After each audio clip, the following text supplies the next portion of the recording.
ঈদে মুক্তি পেয়েছে শাকিব খান অভিনীত সিনেমা বরবাদ। মুক্তির পর থেকেই ছবিটির জিল্লু চরিত্রটি মন জয় করেছে দর্শকের। এই চরিত্রে অভিনয় করেছেন ওপার বাংলার অভিনেতা স্যাম ভট্টাচার্য। দর্শকের সাথে বসে সিনেমাটি দেখতে শুক্রবার বাংলাদেশে আসলেন প্রথমবার। বিস্তারিত জানাচ্ছেন আরিফ হক।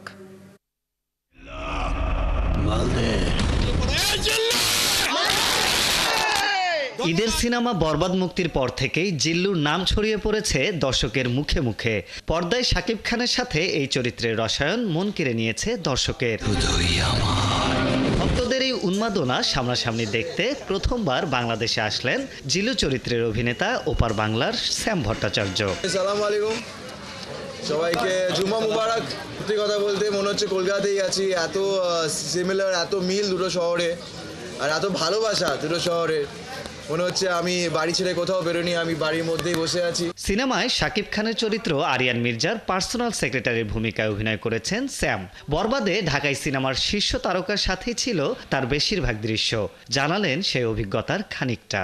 যে ওনার সামনে আসলে অন্য অভিনেতা, মানে যারা স্পেশালি আমার মতন যারা প্রথম এরকম একটা কাজ করছে, বড় কাজ করছে, তাদের একটা নার্ভাসনেস হওয়ার যে বিষয়টা, তো সেটাকে উনি ভাঙতে হেল্পও করেন। তো সেটা করেছেন, তার জন্য আমি কৃতজ্ঞ তার কাছে। আর তারপর তো বাকিটা ইতিহাস। জিল্লু, আরিয়ান মির্জা, আপনারা দর্শকরা যা বলছেন সেই ভালোবাসাটা ওনার জন্যই ফুটে উঠেছে অনেকটাই। অভিনেতার ক্যারিয়ারের জন্য বরবাদ টার্নিং পয়েন্ট হবে বলে মনে করেন। আশা করি এটা টার্নিং পয়েন্ট হয়ে দাঁড়াবে। আপনারা সবাই যে এসছেন এটাই একটা প্রমাণ। আপনারা এসছেন, সেটার জন্য আমি খুব ফার্স্টলি থ্যাংক ইউ সবাইকে। আর আশা করি এটা আবার হবে। তো এটা কথা আছে না, শাকিব খানের সাথে যারা কাজ করে তাদের মানে একটা টার্নিং পয়েন্ট আসে। তো আশা করি বরবাদ সেই সুযোগটা আমায় করে দেবে। সামনে অন্য কোনো বাংলাদেশি সিনেমায় স্যামকে দেখা যাবে কিনা এমন প্রশ্নে রহস্য করেন এই অভিনেতা। দর্শকের জন্য হয়তো কোনো চমকের ইঙ্গিত দিলেন তিনি। সাইলেন্স।